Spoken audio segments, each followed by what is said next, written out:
He's an explorer, a conquistador, and a gold robber too.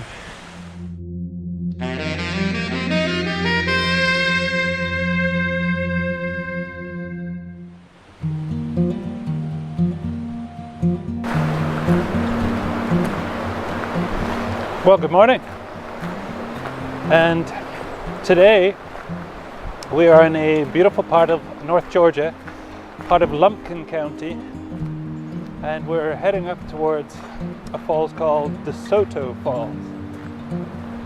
Now, DeSoto Falls, not to be mistaken for the one that's just over the border in Alabama, is it's actually two falls.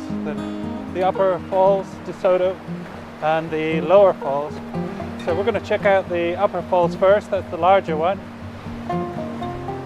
and then on the way back to the car probably check out the lower ones. Now, I hope I'm fully prepared today. I certainly triple checked everything to make sure that I was, after the disappointments of last week. But I'm checking out the falls here, or the river actually here. I think it's called Frog Creek. Let's just have a quick look at that. So as you can see from the falls, from the river, the Cascading River, there was actually quite a lot of rain last night. And on the way up here, I saw quite a lot of the streams were swollen, a lot of brown silt in the streams, but they seem to not have that problem up here. I think there's not so much of the silt in the river, they're a lot cleaner. But DeSoto is named after a man by the name of Hernando DeSoto. And Hernando DeSoto, he was an explorer back in the 1500s. He's an explorer, a conquistador, and a gold robber too. So he came through here in about 1540, or at least some of his men certainly did. He came to the south of the United States at around that time. He'd heard stories of gold panning up here in Lumpkin County and was following up on those stories. And he was actually making his way over towards the Mississippi, which is where he died in about 1542.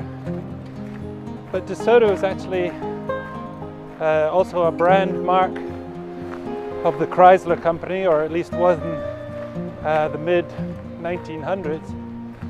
In fact, I'm going to put up a picture now that I took over in Old Car City. And as you can see, this is the hood ornament from the Car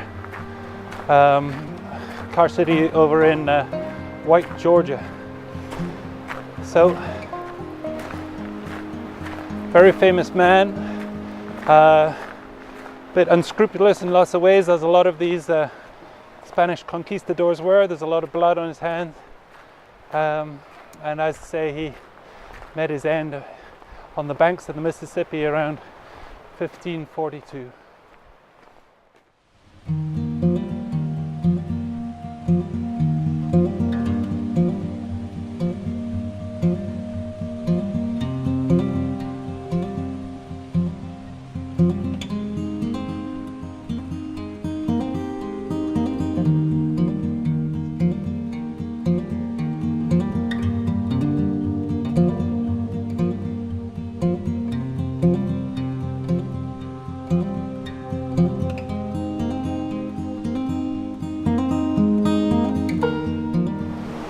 Okay, so this is me up at the upper falls. You can see them just in the background there behind me. It's a very easy sort of 3/4 mile walk up to the upper falls from the car park, and didn't take much time at all. Now you can see probably from the glinting sun up there that the sun has definitely come out already, and for this particular waterfall, the the sun in the early morning, especially in the winter, is directly on the falls. So this is not something that I knew before coming here. So I'm going to have to either wait for a cloud or something like that to come across. Otherwise I'll get loads of highlights into the water when I'm trying to take a picture. Now, as I looked at the waterfall there, I just did a little scout around. I can see that when you get up close to the falls, you actually can't see the very top. So in order to get the whole thing in, you'd have to move a bit further back. At the same time, there's a lot of detail down the front there, which is quite nice. The cascading over the rocks and the middle of the waterfall is pretty good too. Unfortunately, there's a lot of debris down even further back, so if I wanted to go back more, take in a nice bit of detail down in the foreground in order to capture the whole of the waterfall, I don't think I'm going to be able to do that because of the trees that are lying crisscross across the bottom of the stream. So that's kind of where we're at. Okay, so I've had a look around and I've decided just to take the most obvious shot, which is the one pretty much from where I'm standing. It's right up close to the falls. I'm going to take my wide angle, which is actually a 12mm on the crop sensor. It's one of the Zeiss lenses, and I'm just going to concentrate on the detail which is down at the bottom of the frame here, and then still try and capture the falls, which is right up in the top corner there. So that's the idea. It's actually dusting with a little snow at the moment. It's very pretty, but I'm going to get set up and then I'll show you what I'm looking at and see if I can't take this picture. All right. Okay, so I'm down here actually by the waterfall, and this is the view that you can see through the viewfinder is what I'm actually going to take a picture of. So this is my composition. You can see how the water starts at the very top. It's actually a little cropped on the video mode compared with the wide angle lens that I have on. So you don't actually see the top of the waterfall and a little bit of the sky there. And down the bottom, we're just cutting off a little bit of the bottom of the waterfall where the water runs out.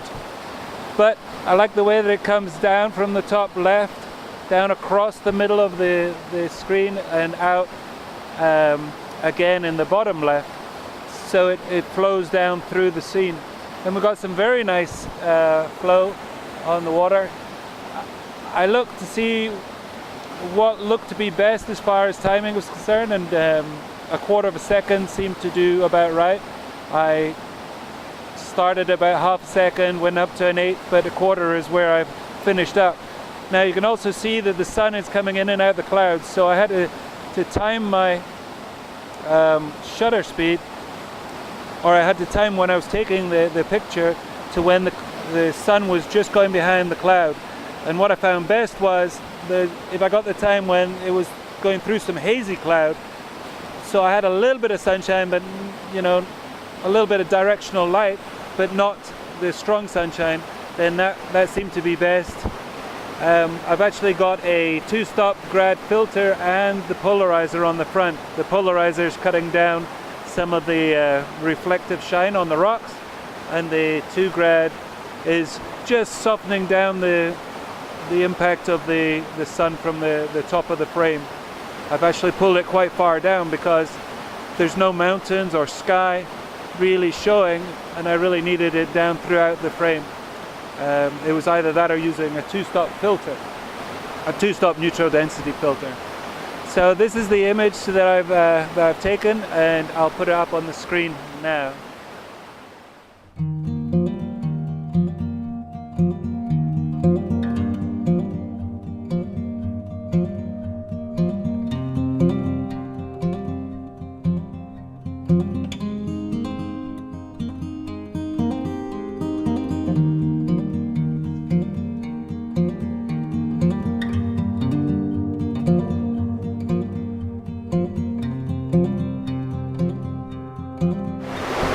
So I've taken a scramble really up the side of the waterfall to the top part of the falls, just to see what it's like, see if there's anything to see up here. And it's very nice. Let me just switch the camera around so you can see. So that's the cascading waterfall from the top down to where I was a little earlier. And you can see there's a little bit of snow in the air. Now if I switch it round, you can actually see where the top part of the falls comes down, and it's very pretty. It's a nice little fall, but I'm really struggling to see anything that I can take that would be visually appealing. And I'm not sure I really want to bring my camera all the way up to the top here.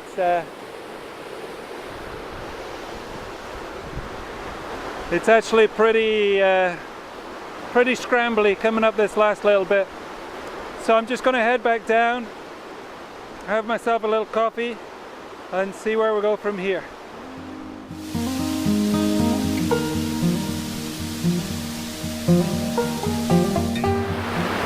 Okay, I've come down to the bottom of the falls again, and what I've done is I've gone in a little bit closer than where I was before.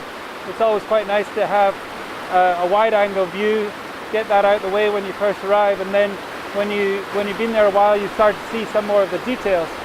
So what you've actually, excuse me, what you can actually see on the video is that I've got these 3 rocks down the bottom part of the falls, and I like the symmetry of those and the water cascading across them. And so they're the main detail in my new image. And then I've got the middle part of the falls coming down in the top left as I had before. I can't see all the way up to the top of the falls, but that's all right.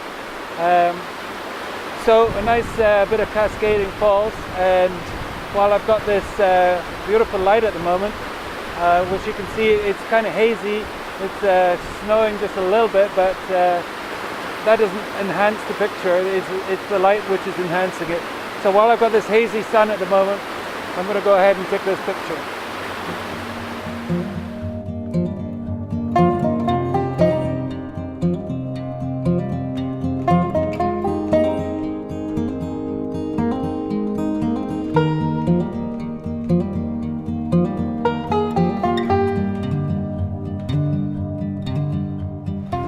Oh, it's turning a little bit wintry.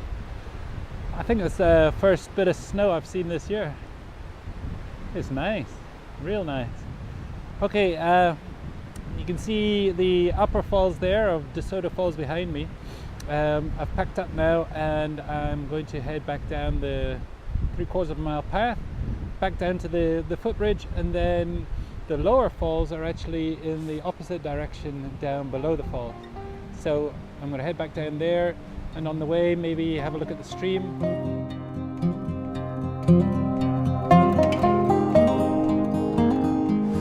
Okay, so this is the lower DeSoto Falls up here in North Georgia, and well, the trek up here is a lot smaller. It's only 1/4 mile or so, but it's actually quite a bit steeper than the one up to the upper falls.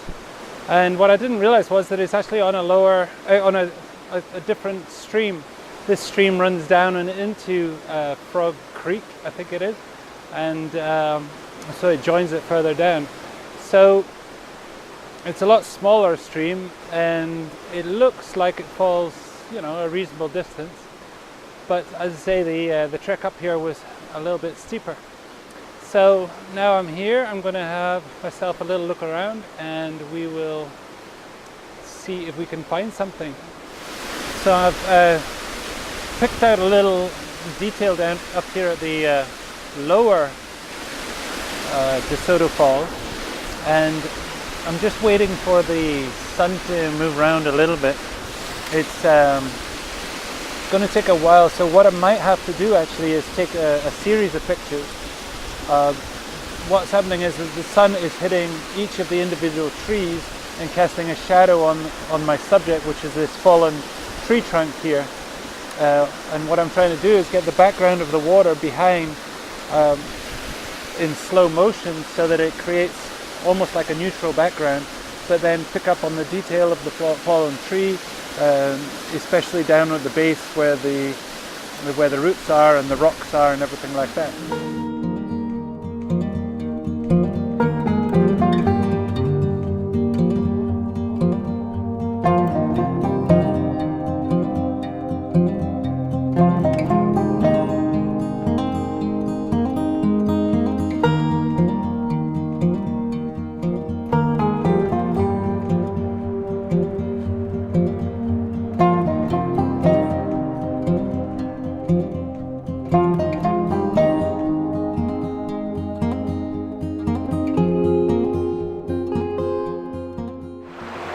So that's me back down at the car. I've been to the upper falls and to the lower falls, and I have to say I think the upper falls have probably got more potential.